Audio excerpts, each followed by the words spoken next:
Hi everybody, welcome to part 4 of our first lesson together. And now we're going to talk about democracy. Democracy literally means rule by the people. There are two types of democracy.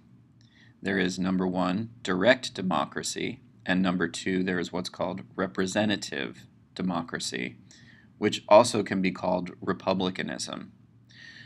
Direct democracy is a system in which the people vote directly for the laws that are passed. So legislative authority, remember the different types of authority that we talked about in that very first recording, legislative authority rests within the people in a direct democracy. In the state of California, we have a degree of direct democracy through what is called the initiative process. So, through the initiative process, the public who vote get to enact laws called propositions. So in the state of California, we have some direct democracy. The second type of democracy that I mentioned is called representative democracy or republicanism, and don't confuse that with the Republican Party. It has nothing to do with the Republican Party. But representative democracy is a system in which the people elect representatives to run the government. The United States, our federal government, is a representative democracy or a republic. We elect Congress to make our laws. There are no laws on the federal level that we vote directly for. So you should understand that. Now I want to talk about some important components of democracy.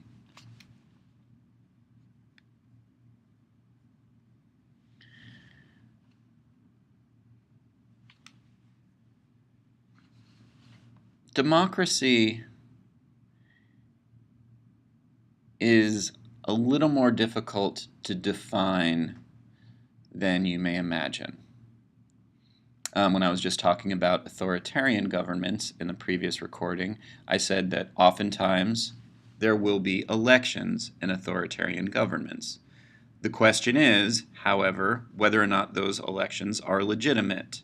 In other words, do they really give the people power, or are they just the illusion of some degree of control that the people have over government? So clearly, for democracy to exist, there needs to be something more than simply elections. So when I say these are the components of democracy, these are things that all need to exist within a society in order to say that yes, that society is a democracy.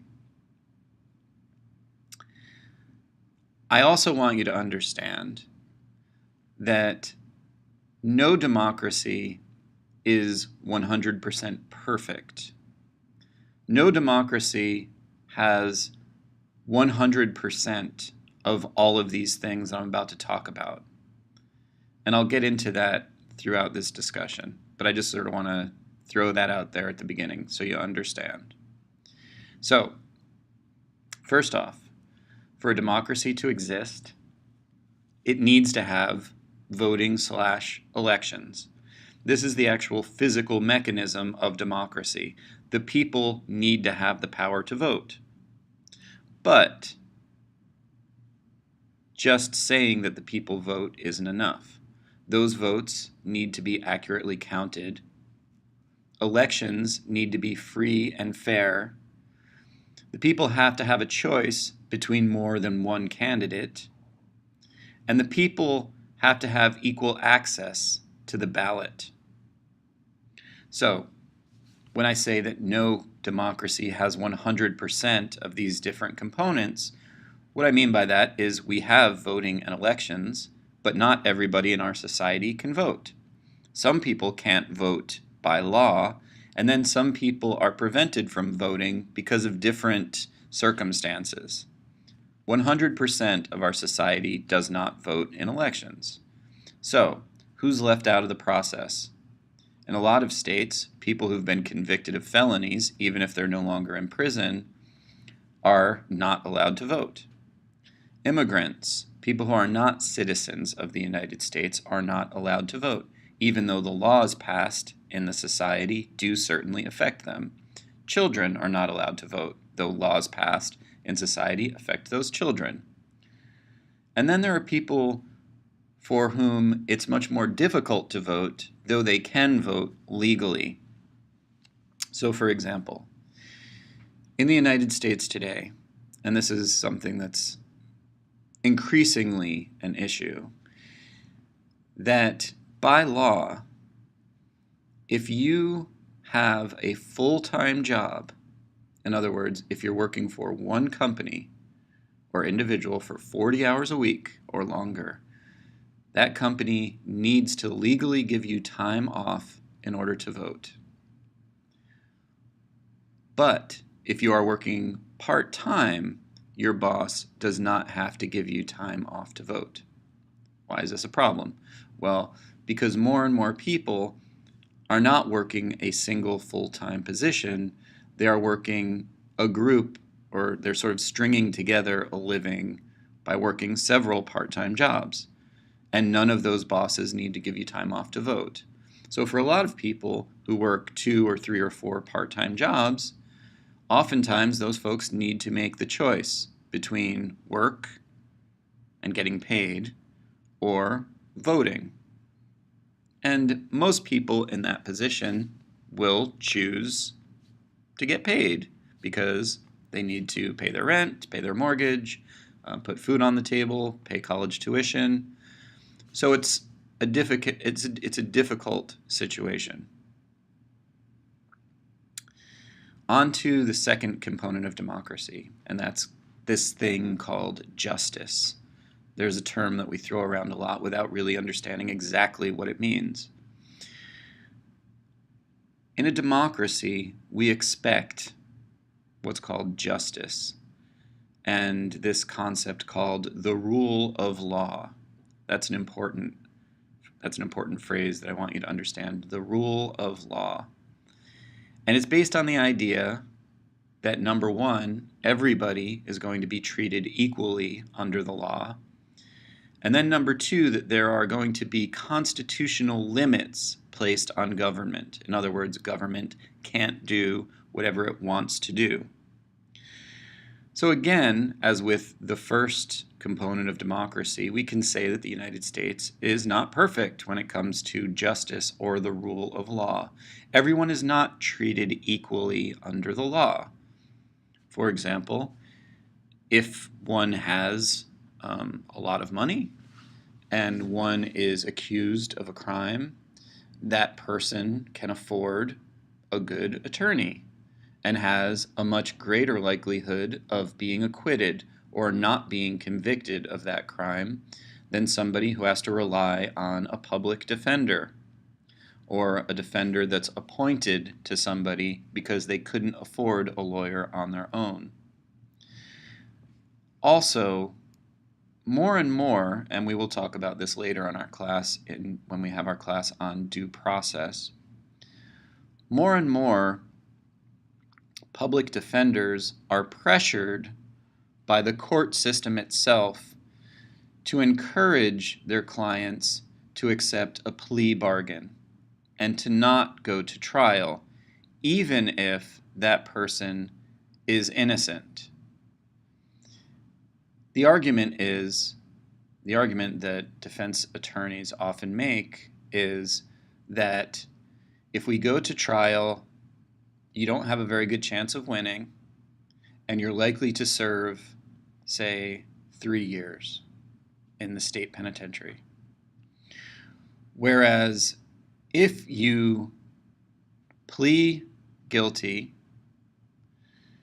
then you will likely get 6 months in county jail, maybe even a suspended sentence, so you won't need to serve any time. And of course, you'll have a felony on your record, which, going back to component of democracy number 1, may prevent you from voting, but at least it's better than serving 3 years at the state penitentiary. So this idea of justice in the United States is certainly one that we need a lot of work on. Of course, there's also a very controversial topic in our society today about police targeting different individuals differently, about whether police are more likely to pull folks over, pull people over of color, whether or not people are more likely to be killed by the police based on race. So these are controversial and difficult issues in our society today that I believe we should openly discuss. As hopefully you're aware, since this is a political science class, we're going to be talking about things that are controversial. So if you're offended, that's never my intention, just so you're aware. Number 3, in a democracy, we hope to have this thing called equality. But you should understand that the definition of equality has evolved over time. So for example, in ancient Athens, we're talking about now 300 BCE, the ancient Greek city-state of Athens was a pure democracy in which the people voted directly for laws. And we say that it's the first real democracy that ever existed. And we say that it had equality. But what did equality mean for Athenians? Well, it meant equality for male citizens, for men who were citizens of Athens. And then moving forward in time to just a couple hundred years ago, the United States was created as a democracy. But what did equality mean for the framers of the Constitution or for the founders of the United States? Well, the same thing that it meant for Athenians, which was equality for male, in this case, white, property owners. So what does equality mean for us today? Well, in the United States, generally speaking, we see equality as equality of opportunity or equality of starting point. This equality of opportunity, the most important aspect of it is the access to a free, quality education. So certainly we could say that the quality of education varies from region to region and depends largely on how much money the people in those regions have. So how much equality of opportunity we have in the United States is certainly debatable. The next component of democracy is liberty. Liberty means freedom from something. And democracies tend to grant a degree of civil liberty, which means freedom from government, and also a degree of economic liberty, which means the freedom to keep a fair amount of your money. So in other words, you don't have to pay 100% of your money in taxes. But economic freedom also means things like the ability to study whatever you like in school with the hope of getting a job. So you may not necessarily achieve your goal in school, but you can go to school to aim for whatever job you want. There's nobody that's going to prevent you from doing that. There's nobody that's going to say you cannot become a major in economics. You have a shot. You can do it. Right? It's up to you, but you can at least give it a shot. You can at least try. And then finally, number 5, for democracy to exist, there needs to be a free press or an independent news media, which really has 2 parts. And that is, number 1, the people have to have access to reliable and unbiased information. And number 2, we have to have the ability to understand what that information actually means. So part of this idea of a free press rests on us and our responsibility to understand complex issues. That's one of the reasons why this is so important, why we are here in this class is so important.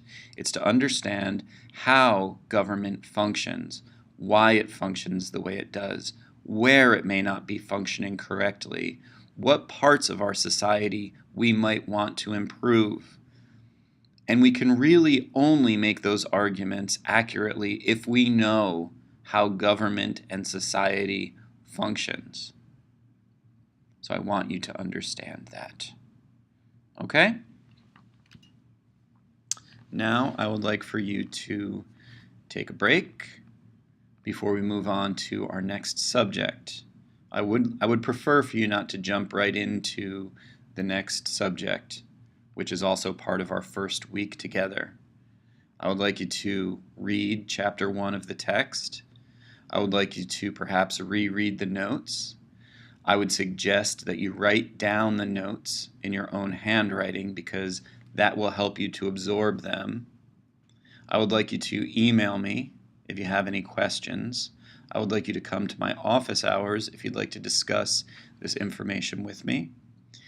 And I would also like you to have a good day and enjoy yourself. Okay, bye.